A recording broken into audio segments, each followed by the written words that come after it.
no connection. Like, Hello, everybody. Come on in.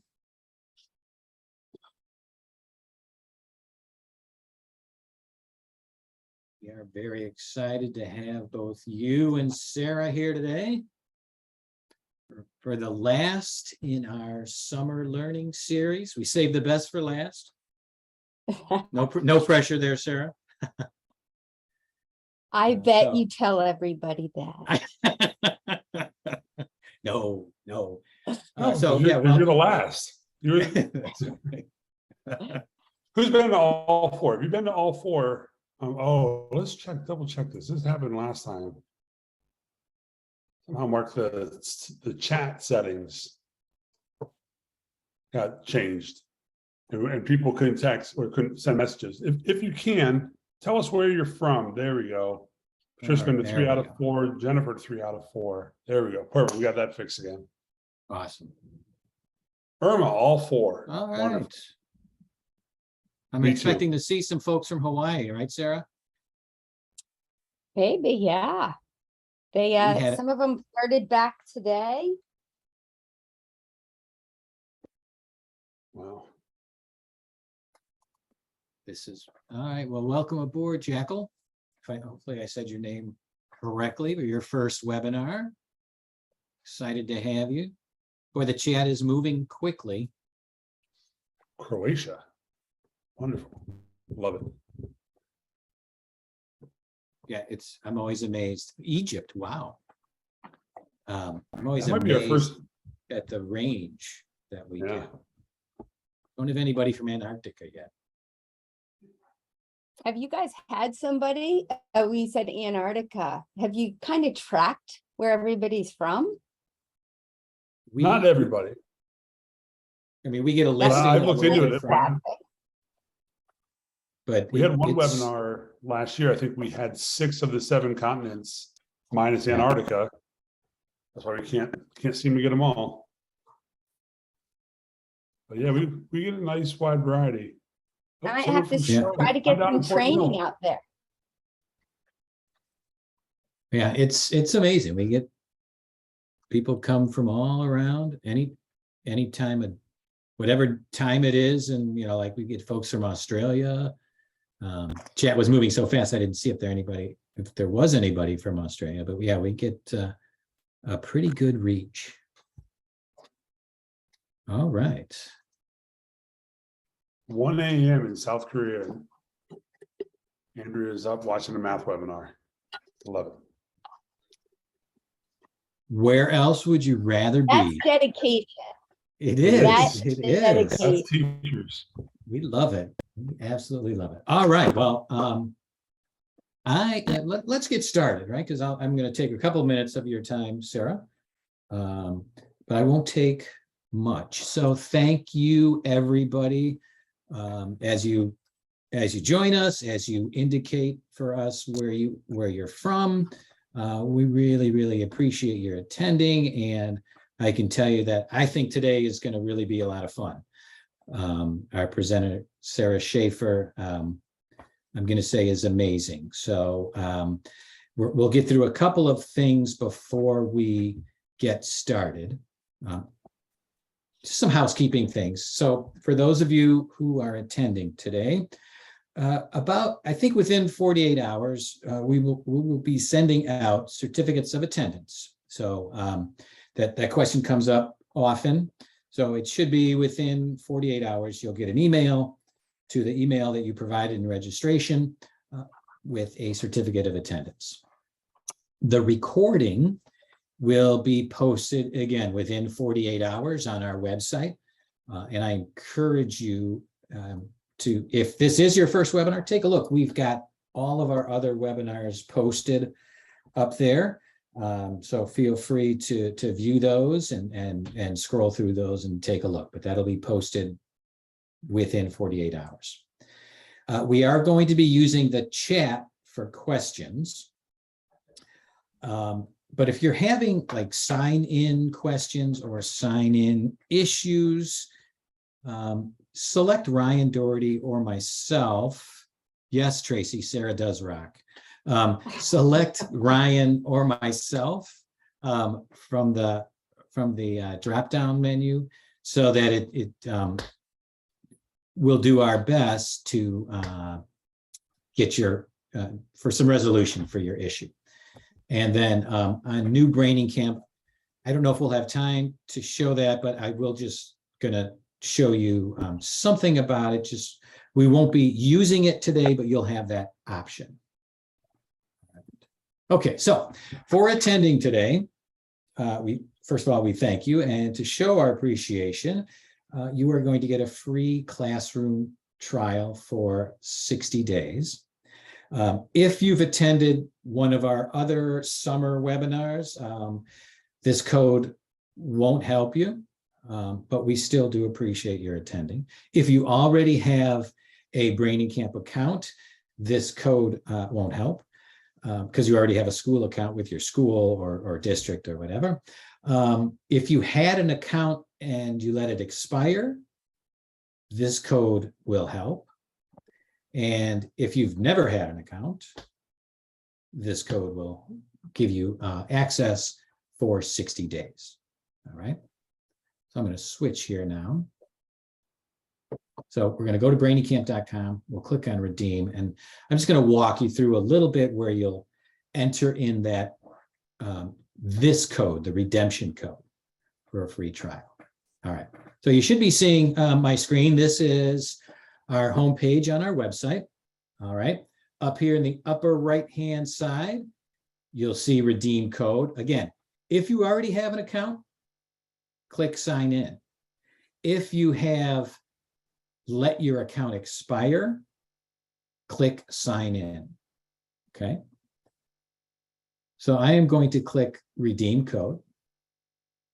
It'll tell me to enter the code there. I'll type in summer 22 and click submit and redeem the code for the following. All manipulatives classroom license expires September 25th. Click redeem. I'm not going to click redeem because I'm already logged in, and it'll tell me I can't because I already have an account. But that is, you'll click redeem. I believe it'll ask you for an email address, and you will be ready to go. All right. Now, here I am already logged in. All right. Sarah is going to be mentioning, or you're going to hear the words share code, right?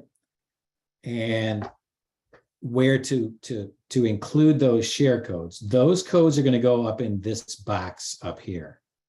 All right. Not the redemption code, not the summer 22. That's for you to get access. All right. So when Sarah starts to talk about share codes, they'll go in this box here. Also, when you log in, you'll see new Braining Camp is almost here. Try it in beta. We are going to stay in the existing version of Braining Camp. So we won't need to click this up here during our webinar today, right? We're going to stay in the existing version. So you can really begin to explore that on your own after the webinar, of course, because you're going to be riveted by what Sarah has to say today. All right, so remember, if you have any questions about signing in, choose myself or Ryan from the drop down in the chat. And then, all right, today we have Sarah Schaefer, one of our favorites, to talk about differentiation in math class, because I'm pretty certain if you're a classroom teacher, you probably have a pretty diverse group of learners in your classroom. So we're really excited to have Sarah with us today and share her expertise. If you don't know Sarah, Sarah is from Mathodology. There is her website, mathodology.com. Sarah is an educator. She's been an educator for quite a number of years. I'm not going to say how many, Sarah. I'll let you do that.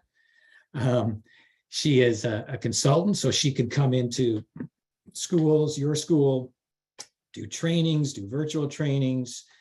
And she is also an author of a program, her program, Think Mathematics for grades 1 through 5. a kindergarten program called Developing Roots. And I believe there's probably more that I may be missing. And I'll let Sarah share those with you. But one thing I'm going to tell you, that you are going to see Sarah's passion for what she does and her passion for mathematics education. That I can guarantee you. That's why we so enjoy having Sarah with us for these webinars. So with that, Sarah, I'm going to turn it over to you. I'm going to turn my camera off. Have fun. All right. All right, Mark. Well, thanks for that. I think the feeling's kind of mutual. You say, I'm one of your favorites. I can say that Braining Camp is by far one of my favorite tools. So it's helped me so much, not only in my teaching, but in my presenting. So thank you for what you do. The Think Mathematics program is a program out of Singapore. I'm just a contributing author. It's not my program. The program comes from a publisher, Xingli Education, but Developing Roots is a program that I did develop and write. So enough about me. There's never enough time in my life to talk math.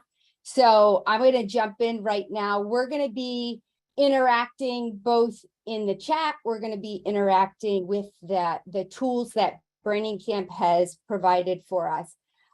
So as we get started and get to know each other a little bit here, I want you in the chat. Don't hit enter yet, but when somebody says to you differentiation, you need to differentiate in your classroom, and what does that mean? What does it look like? What are some characteristics of a teacher that does a good job at differentiation? So just type your thoughts and don't hit enter yet. And we're just going to kind of get them all at once. I think Jennifer Bay Williams does a really good job at this.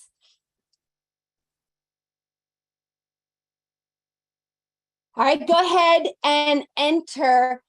And I'm going to try to read here as they're going through. Yeah, meeting students at where they're at. Yeah, multiple entry points. Great. So we all have this idea of like, what is differentiation? But who has the time? Early in my career, Mark kind of said I've been teaching close to 30 years now.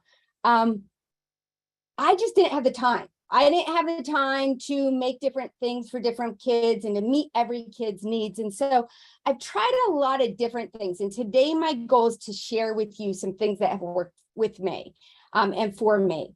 And so in doing this, realizing that you and I don't have time to create different sheets for every child, what is the best approach that we can do? So as we look at the work of Carol Tomlinson, she was one of the first people that I started to read and study and went and did some work with at UVA, because her work involved differentiation, but not only in math.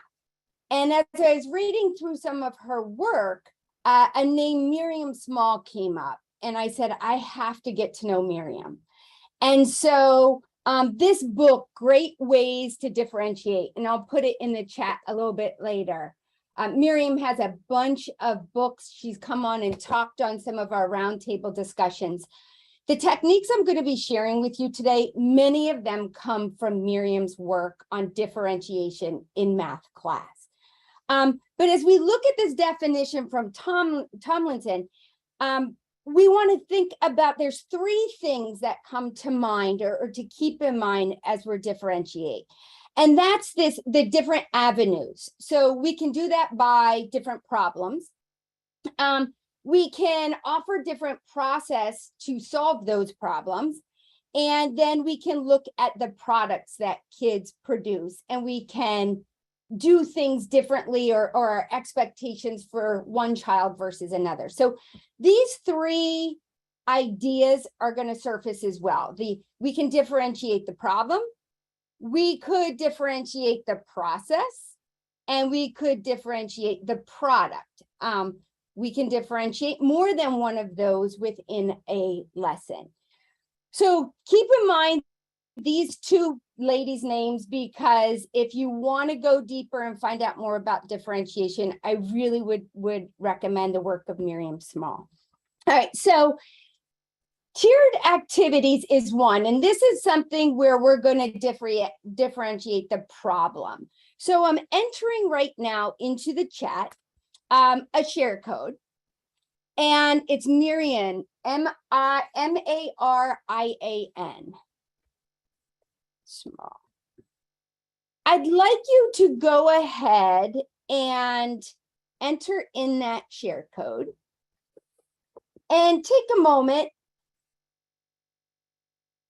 and play around a little bit.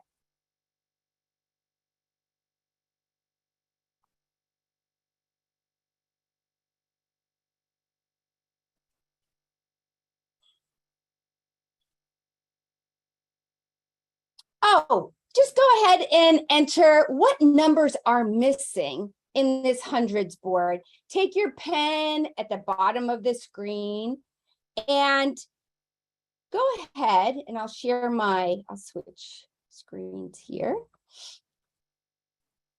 Go ahead and enter with your pen what is missing.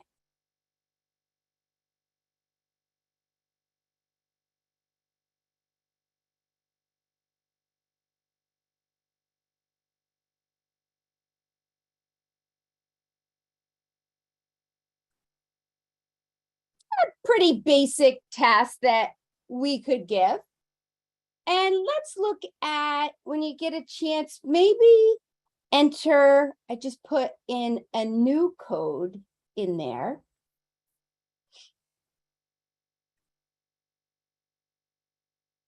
If you go back to that share code and enter in this new one, I want you to think about the differences here between the first problem and the second problem.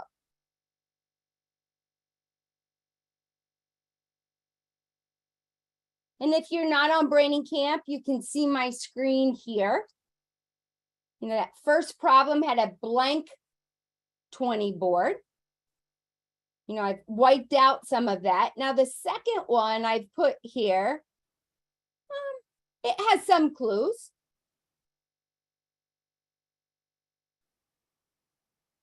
But now, what if I'm just going to enter one more code there into the chat? We could do this with a lot of different codes.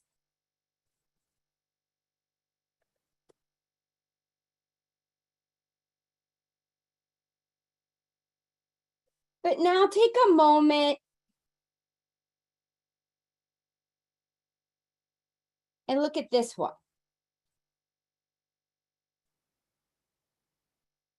So clue number one, my mystery number is one more than 5. Could you take your pen and write in where you think that mystery number is? Can you imagine where it is?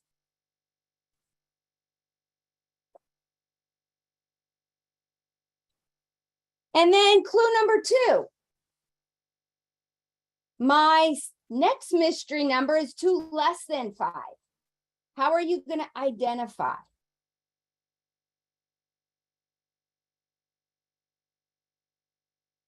And if we come down to the red clue here, clue number 7. Ooh, what is that number? What is the number in red? And you get to write the clue. So in the chat right now, could somebody write me a clue for what the red number is? Don't tell me what the number is, but give me a clue, like the 6 clues that were given.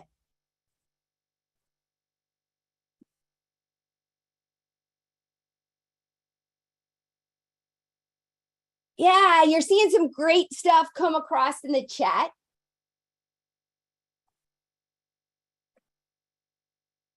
So let's just pause for a moment.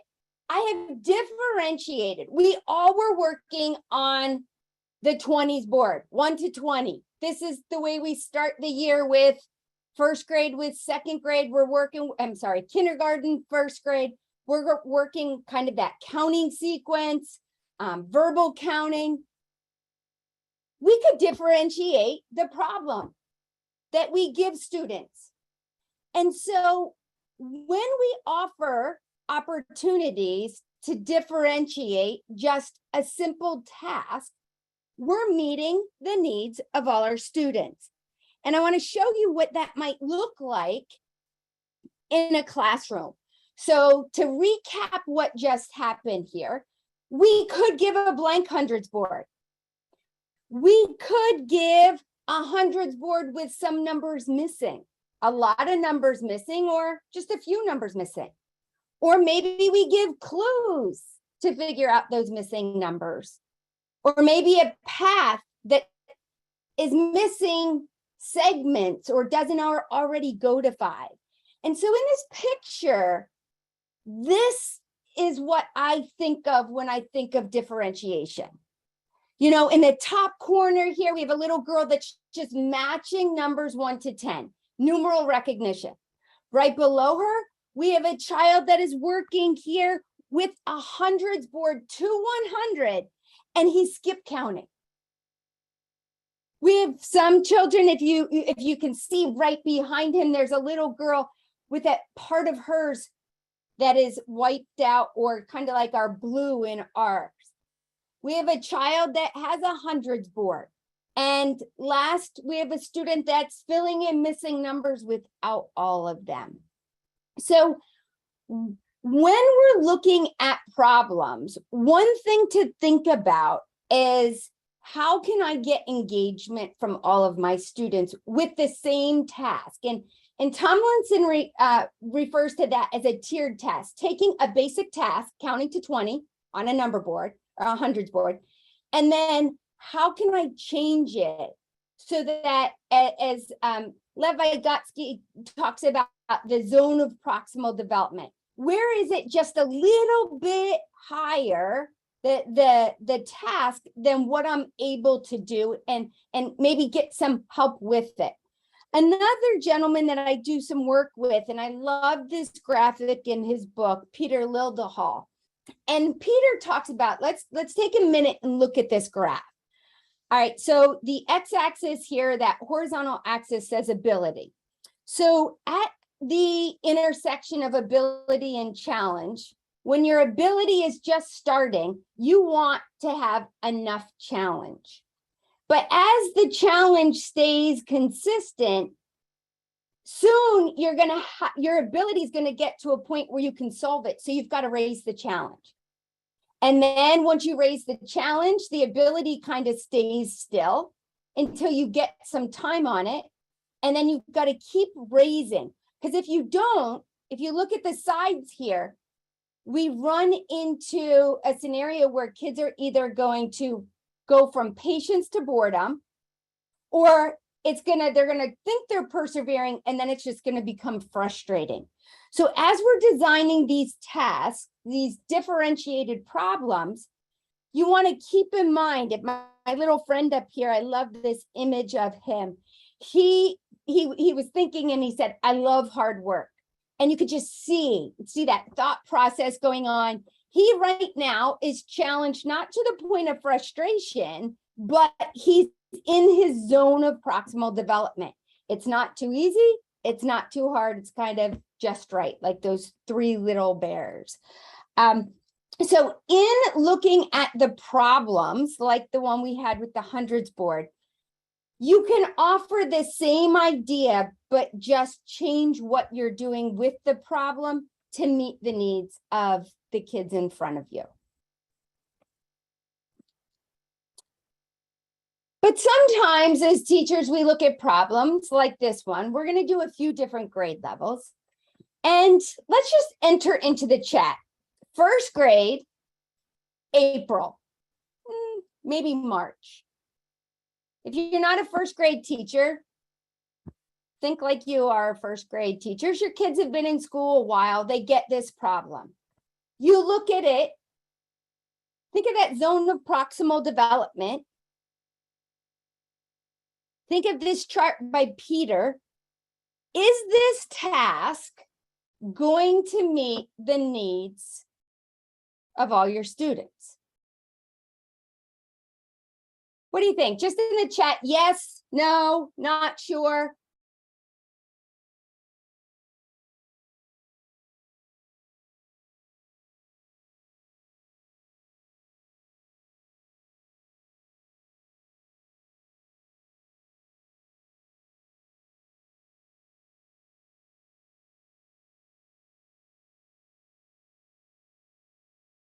That's right. I have found that this does not meet the needs of first grade students. So somebody might say, well, it is differentiated.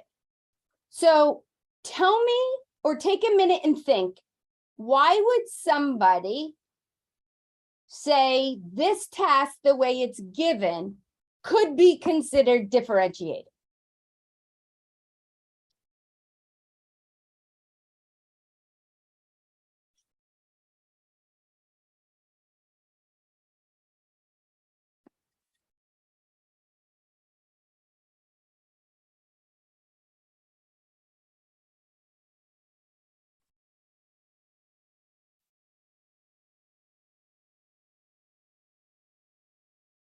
All right. Somebody might claim that that task was differentiated because it could be solved in more than one way. So one way you could differentiate the task, and that's just good math practice. Good math practice is being able to solve a problem in more than one way. So some of you put like different entry points. So we're going to take this problem and look at some of the techniques that Miriam did, because for me, when I gave this problem, even though it could be solved in more than one way, it wasn't enough. So I've now shared with you my screen, and we're going to do a live session. And if you're not familiar with a live session, you just go back in, you enter this code that you see on my screen, and you can see at the bottom of mine, people are joining.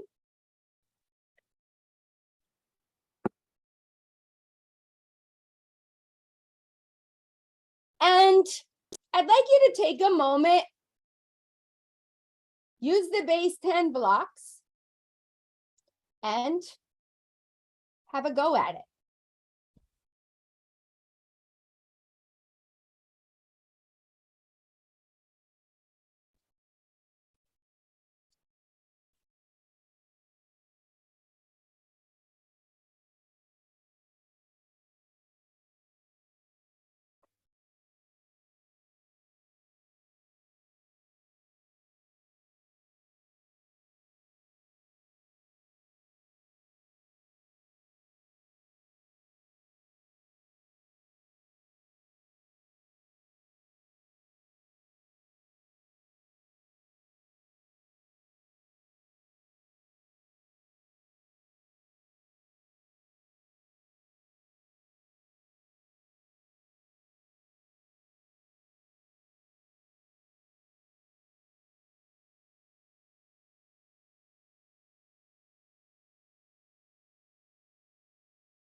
All right, and now I just pushed out something else to you.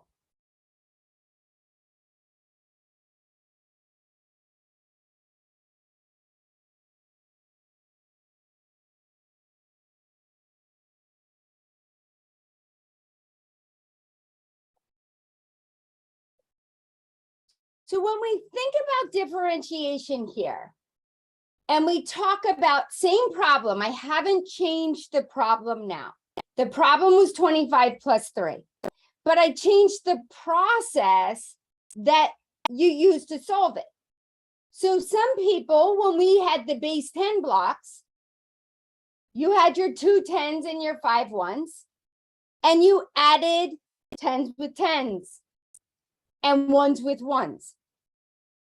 And when we move to the number line, it becomes a counting strategy. Maybe you put 25 on your number line and then you count it on. So the process that was used, I allowed two different multiple processes to solve the problem. And you can see them here in the lesson. So students could say, oh, I held 25 in my head and I counted on 3. The best way to differentiate and help your struggling learners is to provide visual models. If you want students to think about counting strategies and counting on, you better have a number line somewhere in your classroom. If you want kids to start combining tens with tens and ones with ones, you better have some base 10 blocks for them to use. So that's the process that they're kind of thinking about. So in changing the process, again, we could say, I've differentiated this lesson because there's 2 methods to solving it. I could use the representation of the base 10 blocks or the number line, but what was the strategy? With the base 10 blocks, I took my ones and I put them together. With the number line, I held the number on and then I counted on. Okay, so in differentiating, that might not be enough. And it wasn't enough for my kids. So now I'm going to take you through a few strategies. And my first question for you is, when you look at the numbers, 25 plus 3, in the chat, just start. What do you see in the numbers? What kind of relationships do you notice between the numbers that are given?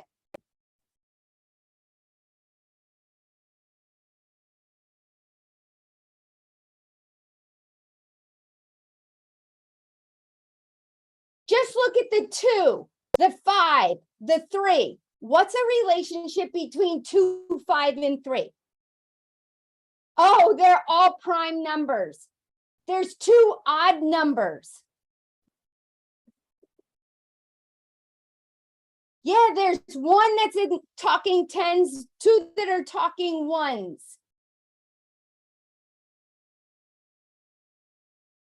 So when you just look at the numbers as teachers, when you step back, take off your lens of what's the answer and say, how could I spice this up a little bit? And so a few things that were mentioned in the chat, and that when I've done this with teachers, these are some things that came up. 2 of the digits add to the 3rd digit. Is that all right?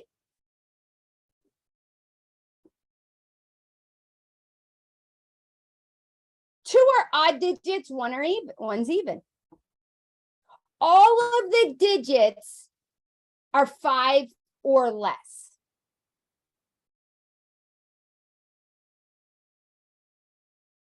Okay. What about no digit repeats? Digits are all prime numbers. So what can we do with this information? So one of the techniques that Miriam Small uses in her book is to generalize the relationships. So look at the relationships between the numbers. And now we're going to pretend that task never happened and let's start over. Class, today we have a problem. What do you notice about my problem? What do you know about my problem so far? Type it in the chat. You know nothing. I love that. There's no numbers. Oh, I forgot to tell you, each one of those sticky notes is a digit. There's a number underneath it. Oh, so we have a 2-digit number. Tell me anything you know about a 2-digit number. Yeah, that's right. It has ones and tens. All right, and here's the rest of the clue. We have a 2-digit number plus a 1-digit number. A 2-digit number plus a 1-digit number. And 2 of the digits add to the third. All the digits are 5 or less, and no digit repeats. Okay, so if you have your braining camp open, I'd like you to go back to your braining camp. And I'm going to go ahead and I'm going to push out a task to all of you.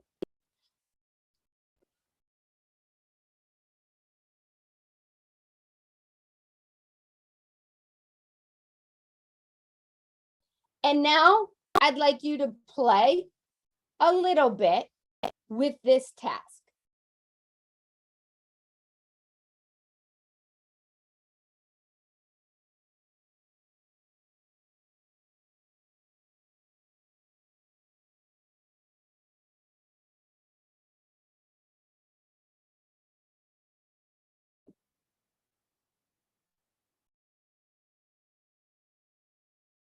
I wonder what the problem could be.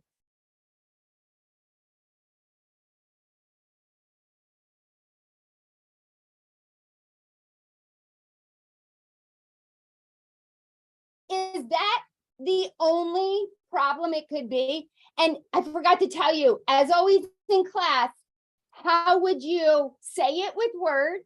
How would you draw it or build it with our tools here? And what equation would you write? What would be the equation?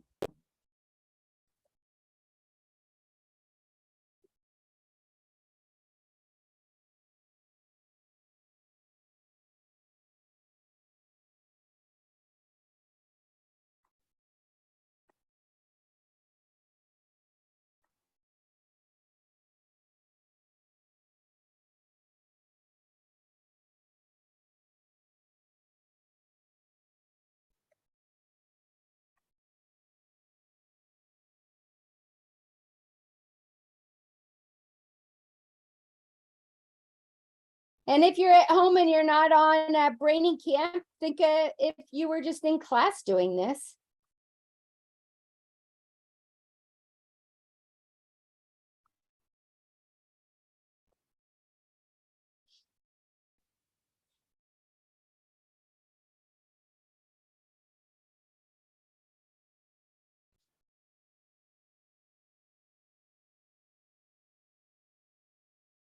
All right, and so if you can see my screen right now, I see on this screen 12 plus 3. I see on this screen 13 plus 2, 30, even if I've this number 3, 43 plus 1, 34 plus 1, 23 plus 1, 32. Oh my gosh, there are 6, 7 problems by one student. Student number 3, whoever you are, thank you. All right, why is this differentiated? What makes this more differentiated or more, I'm going to use the word open. The other one was open, but somewhat closed. It was open because there was different ways you could solve it.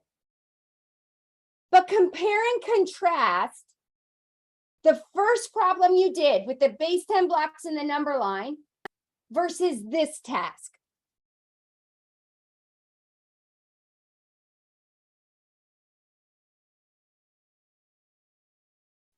Love it.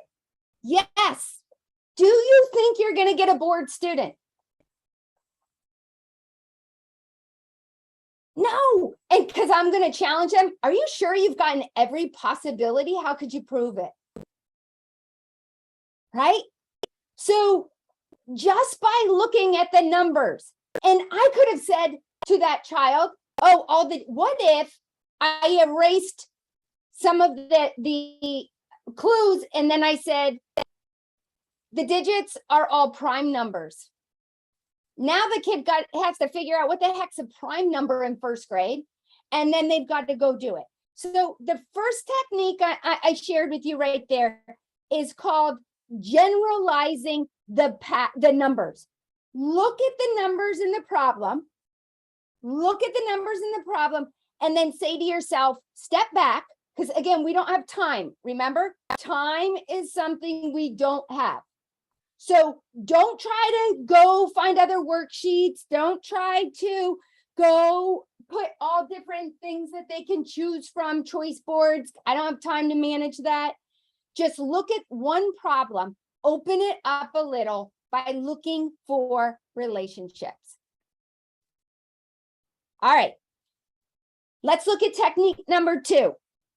I use this all the time. Technique number 2, reverse the task. Problem posing. I did it with you in the hundreds board. Remember clue number 7, clue number 8? Oops, I don't have it on this one. I gave you the spot, you created the clue. That's the work of Edward Silver. His work says problem posing is the highest level of understanding of a concept. So problem posing, you create the problem. So in this case, I solved the problem. 25 plus 3 equals 28. Boys and girls, mathematicians, scholars, whatever you call your students.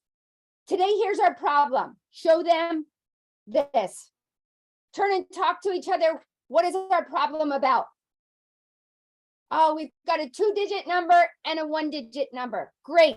Today in our task, the answer or the sum of our problem is 28. What's the problem? All right. Go ahead on a piece of paper or on your Braining Camp app. The sum of a 2-digit plus a 1-digit number is 28. What's the problem? Put it in the chat. What's the problem?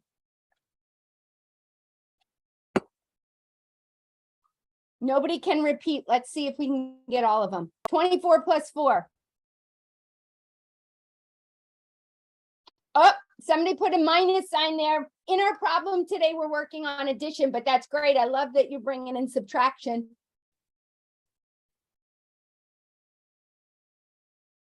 Just take a look at the chat. How many different problems could they come up with? Right? Doesn't take a lot of time. All it did, it took us to solve the answer and to present it. Reverse the task. Give them the answer. Ask them for the problem. So far, let's just review. There's 3 things that we've talked about in differentiation. Number 1, we could differentiate by offering 2 different processes, the counting strategy, the break apart strategy, or the place value, adding 1s with 1s, 10s with 10s. We could differentiate by looking at the numbers and just generalizing the relationship between what's on our page.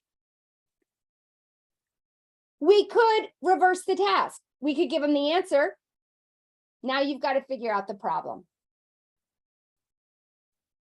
We could use soft words.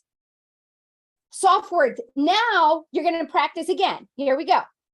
Boys and girls, mathematicians, scholars, we are ready to go. We've got a 2-digit plus a 1-digit number. And today, here's your clues. The sum is close to 28. The sum is closer to 30 than 20.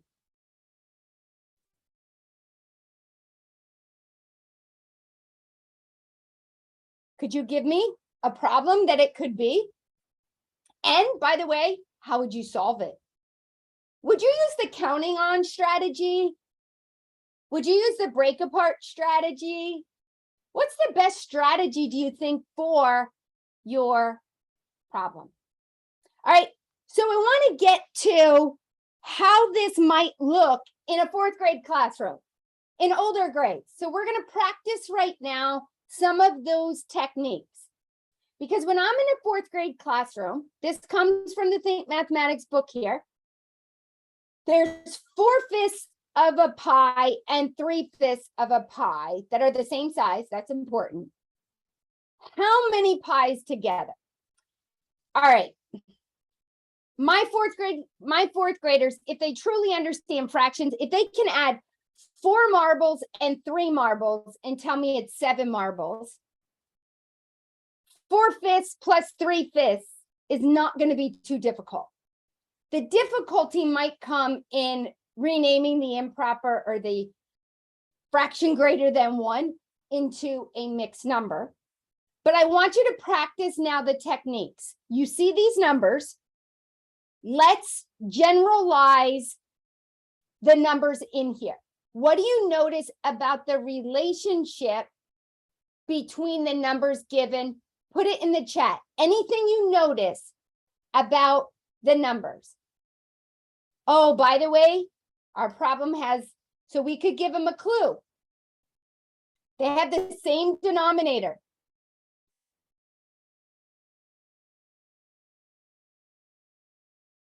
In one fraction, it's 1 away. The difference between the numerator and denominator is 1. And in the other fraction, the difference is 2. The numerator is less than the denominator. They're consecutive numbers, 3, 4, and 5. Could we reverse the task? The answer to our problem, I'm going to differentiate a little even more. The answer to our problem, now listen closely. The answer to our problem, I'm going to write it down because you need to be on your game for this one. The answer to our problem is this. So the answer to our problem where the denominators are the same. Oh, the sum. Thanks for that. I love when people improve my language. The sum, of our problem is, my tools here, come on. The sum of our problem is 14/10. What could the problem be if they're consecutive digits and the denominator's the same? Maybe we do something with shapes so that kids can see same shape is the same number and they're consecutive digits. Can anybody find my problem? All right, so I think Ryan put it in the chat earlier. Ryan, thanks for bringing it up. This isn't left to just a first grade problem. This I use all the time, these techniques. Miriam, when she did her roundtable, we did a few more. And in her book, I think she has about 4 to 5 different techniques that you could use. It works all the time. So for me, my go-to in differentiation is to step back and look at the numbers, look for the relationship, maybe use some soft words, and then reverse the task by giving them the answer. Maybe we give them the answer where the answer is 7/5. Maybe we give them the answer where it's 1 2/5. Maybe it's 14/10. Maybe it's 1.1 4/10 written in decimal. Okay, there's no consecutive answer with the tenths. Interesting. Are you sure? And could you prove it?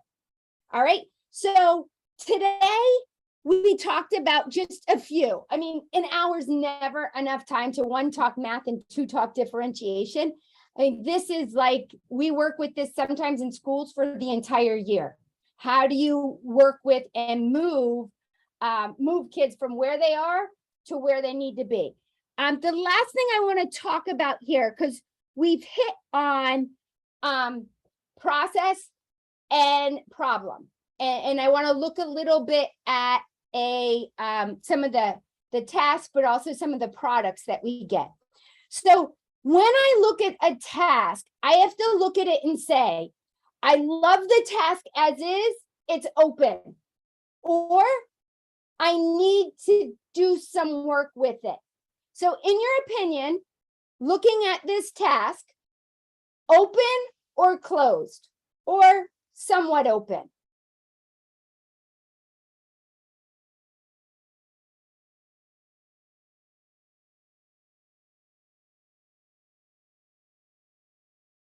Okay, we have some differing opinions. Let's go to another one. Open or closed? Do I need to differentiate?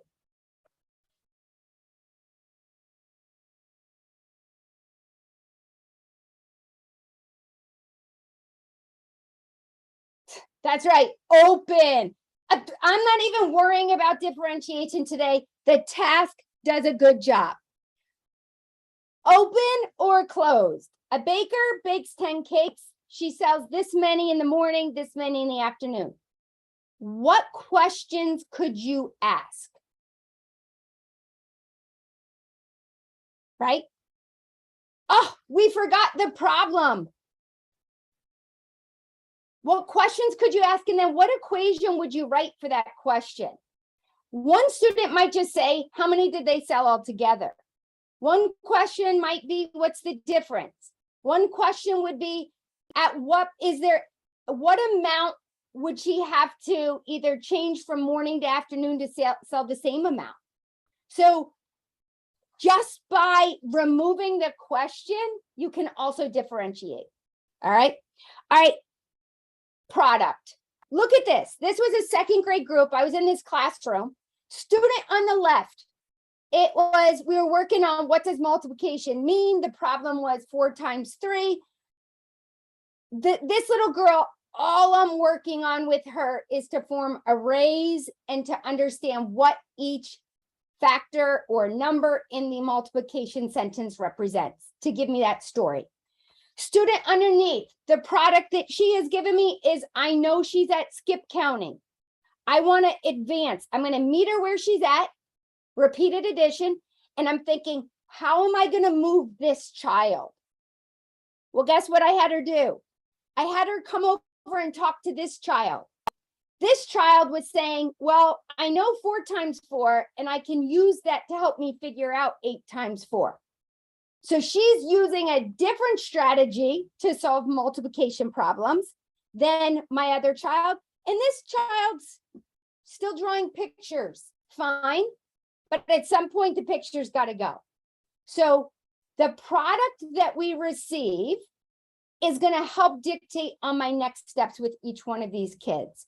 So differentiation for me is figuring out where these kids are. Where are the children in front of me with the lesson? And providing choice. Choice is so powerful.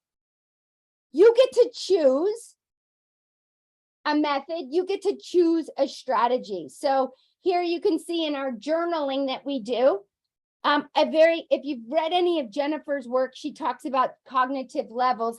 The top journal prompt that we give, choice, describe. A descriptive journal prompt when you remember and retell is a very low level task. It's not that it's not necessary, but it's very different than evaluating the work of somebody else. So in our talk on the process or the product that we receive, in the same classroom, we might receive 2 very different products for the same goal in our classroom. So I want to thank you. I'm looking at the clock again. I could talk math all day. If you want to find out anything more about what we do and the support we give to schools with differentiation or just in teaching math and using best practices in math, go to mathodology.com, follow us, reach out to us. But I want to thank you for coming today. I'm gonna stay on. If you want to add any questions to the chat, I'd be happy to answer any questions. We have 2 videos from past roundtables with Miriam on those techniques I shared today, if you're interested in watching or finding out more about those. But thank you for what you do. I appreciate what you do. Have a wonderful school year. There's never enough time. I know, I'm looking at that. If I could, I mean, I'm getting on a plane in a little bit tomorrow or the next day to go Hawaii, but I'd stand here all day and talk. So thank you again. Anything from you guys, Mark, Ryan, that you want to add? No, I want to thank you, Sarah. Thank you for your time and your passion. Like I told the participants before we started, they were going to see some passion and great knowledge, and thank you so much. Thank you to the participants for joining us. The recording will be posted within 48 hours on our website. But I do want to, and I know, Ryan, you're thinking the same way. I do want to,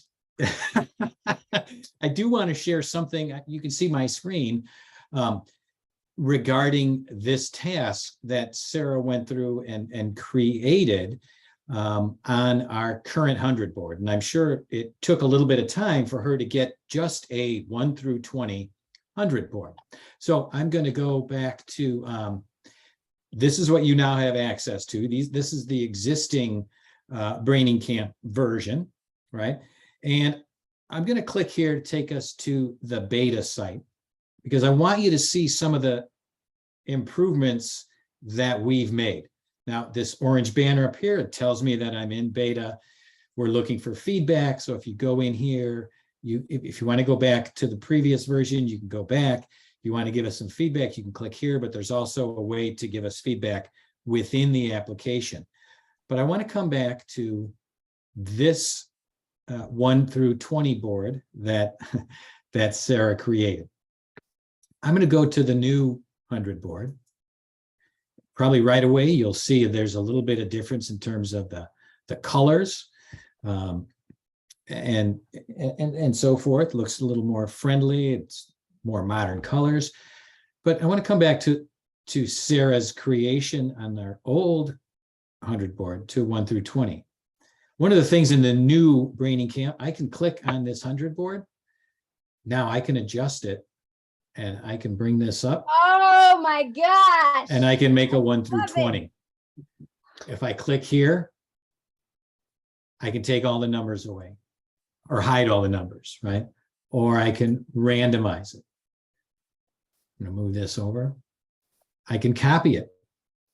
So again, this is in the new version, the beta version, which is up for you to experiment and play around with.